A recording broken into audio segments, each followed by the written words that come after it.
Naku lang, Diyos ko. Ganitong sitwasyon. Sa balsa isinakay ng pamilyang ito ang kabaong ng kanilang yumaong kaanak para maitawid sa ilog at maihatid ang kanilang mahal sa buhay sa huli nitong hantungan. Sa videong ito, nakuha sa barangay Inagawan Sab sa lungsod ng Puerto Princesa, makikita ang isang kabaong na nakatali sa kawayan habang pasa ng ilang kalalakihan na sakay ng balsa dahil tumaas ang level ng tubig sa ilog matapos ang malakas na pag-ulan. Ingat, ingat! Ganito kahirap ang sitwasyon dito sa may Purok 5, guys. Ayan, oh. Ang mga labi sa kabaong ay isang grade 2 student na nasawi matapos mabangga ng isang motorsiklo. Papasok po kasi siya nun sa school, umaga, noong June 29 po. Tapos tumawid siya sa kabilang kalsada para maghugas ng paa. Pagkahugas niya po ng paa, bumalik siya doon sa kabila. Tapos yun din po yung pag-ano po sa kanya ng motor. Yun po yung dahilan ng kanyang pagkamatay. Yung driver pinakawala. Wala rin. Nag-file na lang po kami ng ano sa kanya. Kaso. Tapos yun pa po ang inaantay namin. Dagdag pa sa paghihirap at bigat na nararamdaman ng naulilang pamilya ay kailangan pa nilang suungin ang mapanganib na pagtawid sa ilog para lamang maihatid sa libingan ang kanilang yumao. Naku lang, Diyos ko. Masakit man. Tapos syempre, mahirap din po kasi yan nga po yung sitwasyon na maputik. Tapos pag bumaha po, kailangan mo tumawid ng balsa. Yung daanan, pag umulan, tapos pag ganito nga, pag may bagyo, yung mga estudyante, ano din talaga sa balsa. Personal na binisita ng news team ang barangay Inagawan Sab at dito ay tumambad sa amin ng mapait na realidad. Para marating ang dalawang purok, kailangang baybayin ng malawak at maputik na basakan. Mga kapatid, mula dito sa Acacia Tunnel ay lalakarin pa natin papunta doon sa ilog. Sabi ng mga residente, nasa 20 minutes o depende kung gaano kakabilis bago ka makakarating doon sa ilog. So after mo doon sa ilog, sasakay ka pa ng balsa bago ka makakarating sa Purok 5, which is nandun yung community. Pagdating sa ilog, walang tulay, walang maayos na tawiran, at ang nakaabang lamang sa amin ay ang tinagpi-tagbing kawayang balsa na nagsisilbing tanging daan para sa mga residente o bisitang papunta o paalis sa lugar. Nakarating na tayo dito sa ilog at kung makikita nyo, andun yung balsa. Yan yung sasakyan namin para makalipat dun sa kabila and mapuntahan na namin yung community.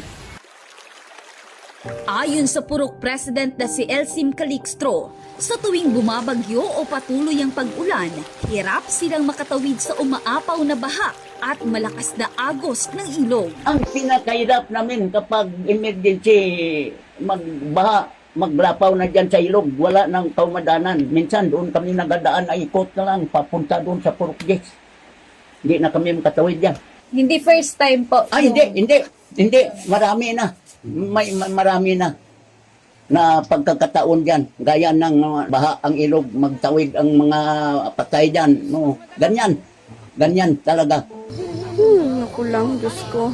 Hiling ng mga residente na makapagpagawa ng hanging bridge para hindi na sila mahirapan sa pagtawid gamit ang balsa na lubhang delikado lalo na kung masama ang panahon. Isa sa mga pinakaapektado rito ang mga estudyante na mula sa Purok 11 at Purok 5. Araw-araw, kailangan nilang suungin ng maputik na daanan at ang ilog na balsa lamang ang sinasakyan para makatawid at makapunta sa eskwelahan. Para nga makalipat doon sa kabila. Ito yung sitwasyon din nila nung hinatid nila yung kabaong. Na hindi nila yun nilagay. Tuwang-tuwang pa rin nila. Nakatayo lang sila habang tuwang-tuwang yung kabaong. Hihinga, walang hihinga. Itong ginagawa natin na nandito tayo sa balsa, ito yung araw-araw na ginagawa ng mga residente, partikular na itong ating mga estudyante.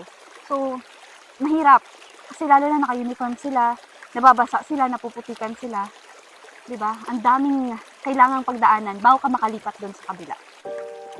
Ayon naman sa estudyante na si Crystal Joy Tronco, may mga pagkakataon na talagang hirap sila sa pagtawid, lalo na kapag masama ang panahon. Kapag ganitong weather, may pasok, of course, papasok pa rin, kailangan pumasok. Kapag naman nasa school na kami, tapos masama yung panahon, pinapauwi naman, kinoconsider naman ng mga teachers namin na umuwi. May time na umuwi kami afternoon, dyan po kung nadaanan niya sa Sapa kanina. Na-experience ko dyan na sobrang lalim na ng Sapa, wala pa kasing tulay na madaanan. So, kailangan namin makatawid dyan para makauwi dito. Kahit na malalim yung tubig, sinundo kami ng mga parents dito namin, ng mga student, lumangoy kami doon sa malalim na baha. And then, may time din na papasok kami na school dahil sa putik ng daan, nadulas. May mga time talaga may experience, manudulas ka, naka-uniform ka. So, no choice, babalik ako sa bahay kahit late papasok pa din. Ikwinento rin niya, ilang taon na ang nakakaraan na may isang grupo ng mga estudyante ang sumakay sa balsa, ang nahulog sa ilog at napilitang lumangoy pabalik sa Pampang. And also, hindi ko man na-experience yung mga estudyante kapwa ko student dito. Diyan sa balsa, sa pagtawid nila sa balsa, tumaob po yung balsa at lahat sila naka-uniform pa, nabasa sila ng. Ilan lamang iyan sa mga hirap na araw-araw na kinakaharap ng mga residente dahil sa kawalan ng ligtas na daanan sa kanilang lugar. Dagdag naman ni Purok President Calixto, malaking ginhawa sana kung magkakaroon ng hanging bridge sa naturang ilog. Matagal na anya nila itong ipinapanawagan, pero dahil ang naturang lupain ay parte ng pag-aari umano ng Bureau of Corrections, hindi nila maitayo ang ninanais nilang tulay dahil hindi sila pinapayagan na magsagawa ng development sa lugar. Ito ang hirap sa amin dito ay walang magbaha nga dyan ang ilog. Kailangan sana may hanging bridge lang sana dyan na ang hanging bridge. Hindi lang balsa. Ang balsa ginakabahan ka palagi kapag bumaha. Maanod na naman. Ilang bisis na gawa dyan. Maanod palagi. Hanging bridge ang amin sana yan inanaing ng tao dito sa Purok. Mula 11 hanggang dito sa Purok 5. Balsa, okay, pero kung kapag maghanging bridge nga, ayan ay magpunta ka pa doon sa Bucor at magkuha ng clearance. Dahil rin sa tagal ng proseso bago makapagpatayo ng hanging bridge, ay nagtulong-tulong na lamang ang mga residente na makagawa ng balsa bilang pansamantalang solusyon sa kanilang problema. Nagtulong-tulong lang po kami. Karamihan po, Purok 5 ang naggumawa nito. Taon din po, yung luma eh. Halos isang taon. Wala rin, kulang-kulang isang taon. Isang ano lang. Ting bumabaha talaga, pahirapan. Lalo na sa mga estudyante. Lalo may mga dala kami, hirap din talaga magtawid dyan. Okay. Yung level ng tubig, sir, tumataas to? Opo, halos pantay po yung saan dyan sa pantay taas. dito? Opo. Patuloy na nananawagan ng mga residente sa pamahalaan na mapansin ang kanilang sitwasyon at mabigyan sila ng maayos na daanan dahil bukod sa kawalan ng tawiran ay wala ring kuryente, maayos na supply ng tubig at signal ng cellphone ang dalawang purok. Sana magawa nito ng paraan ng ating gobyerno. Ang dami lang po yung namin, naranasan namin dito Kuryente.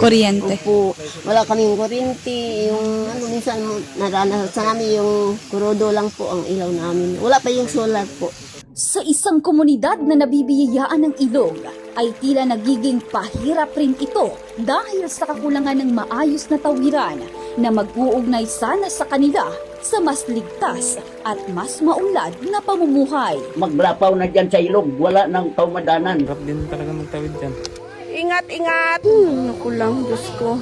Ganito kahirap ang sitwasyon dito sa may Purok 5. Ang bawat mamamayan, mayaman man o mahirap, buhay man o pumanaw na, ay may karapatan sa isang ligtas na paglalakbay. Lang, Diyos ko.